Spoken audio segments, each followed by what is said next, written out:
और अब बात करेंगे भारतीय नौसेना की। भारतीय नौसेना में शामिल हुई submarine INS Vagir. INS Vagir पूरी तरह से भारत में बनी। आपको बता दें, आईएनएस वागीर कलवरी क्लास की 5वीं सबमरीन है। आईएनएस वागीर से समंदर में बढ़ेगी भारत की ताकत। भारत में साइलेंट किलर की मौजूदगी से अब चीन और पाकिस्तान में टेरर देखने को मिल रहा है। आईएनएस वागीर सबमरीन शामिल हुई है और अब इससे समुद्र में भारत की ताकत बढ़ेगी।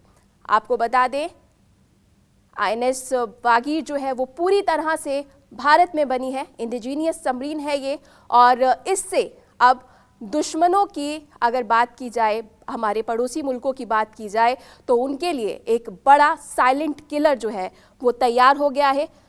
भारत के समुद्रों की अगर बात की जाए तो उसकी ताकत जो है वो बढ़ाने के लिए भारत में ही बनी आईएनएस वागीर सबमरीन, ये तस्वीरें आप देख रहे हैं, और इसको अब शामिल किया गया है। आईएनएस वागीर की अगर बात की जाए तो कलवरी क्लास 5 में ये आती है और इसको पूरी तरह से हिंदुस्तान में बनाया गया है।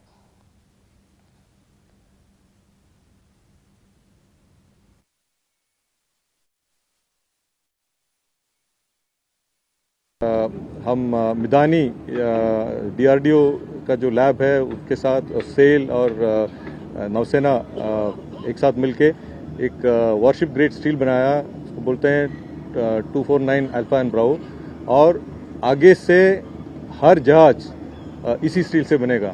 ठीक है, तो इस कंपोनेंट में हम 95% से ऊपर हैं। अभी बना रहे हैं देश में डीजल इंजन्स जो रिक्वायर्ड कैपेसिटी का हमको चाहिए, और गैस टर्बाइन जनरेटर्स और गैस टर्बाइन्स वगैरह देश में बनेगा अभी अगले 4-5 साल के अंदर। समंदर में भारतीय नौसेना की ताकत बढ़ गई है। आज आईएनएस वागीर को भारतीय नौसेना के बेड़े में शामिल कर लिया गया है। यह आप तस्वीर देख सकते हैं कि आईएनएस वागीर है, जिसे अभी कुछ ही समय पहले भारतीय नौसेना में शामिल किया गया। अगर आईएनएस वागीर की बात कर ले तो एक डीजल इलेक्ट्रॉनिक सबमरीन है, जिसके कारण यह ज्यादा दिनों तक समंदर में तैनात रह सकती है। आईएनएस वागीर अपनी क्लास की दूसरी पनडुब्बियों की तरह ही यह मिसाइल और टॉर्पीडो से लैस और समंदर में माइंस बिछाने में भी सक्षम है। साथ ही इसे करीब 350 मीटर गहरे समंदर तक में तैनात किया जा सकता है। वहीं आईएनएस वागीर स्टेल्थ जैसी तकनीकों से लैस है, जिसकी वजह से दुश्मन इसका आसानी से पता लगा सकता है। अगर हथियारों को लेकर बात करें तो हथियारों के मामले में भी आईएनएस वागीर सबसे खतरनाक है। इसमें टॉर्पीडो और एंटी मिसाइल से हमला करने वाले आधुनिक हथियार हैं।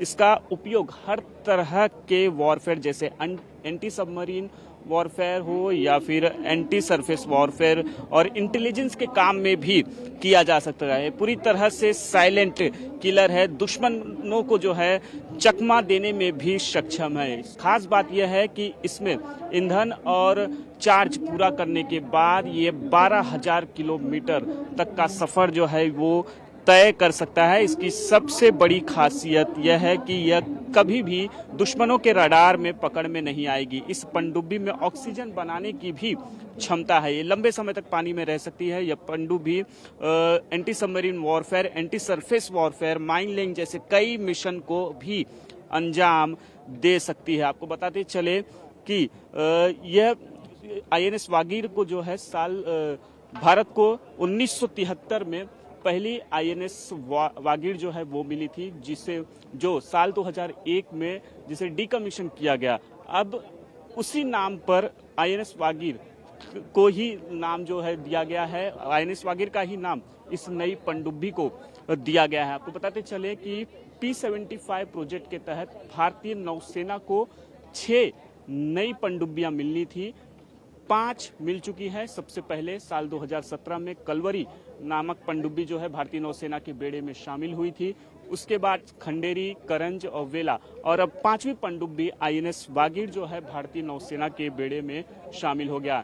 आईएनएस वागीर के भारतीय नौसेना के बेड़े में शामिल होने से भारतीय नौसेना की ताकत जो है समंदर में बढ़ेगी, और दुश्मन लगातार भारत को समंदर में आंख दिखाने की कोशिश कर रहा है। लेकिन अब आईएनएस वागीर के शामिल हो जाने से कहीं न कहीं आईएनएस वागीर अब दुश्मनों के लिए काल बनकर टूटेगी।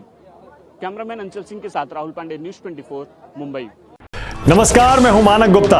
अगर आपको हमारा ये वीडियो पसंद आया हो तो इसे लाइक और शेयर जरूर करें और हाँ, हमें सब्सक्राइब और फॉलो करना ना भूलें ताकि आप देश और दुनिया की कोई खबर मिस ना करें।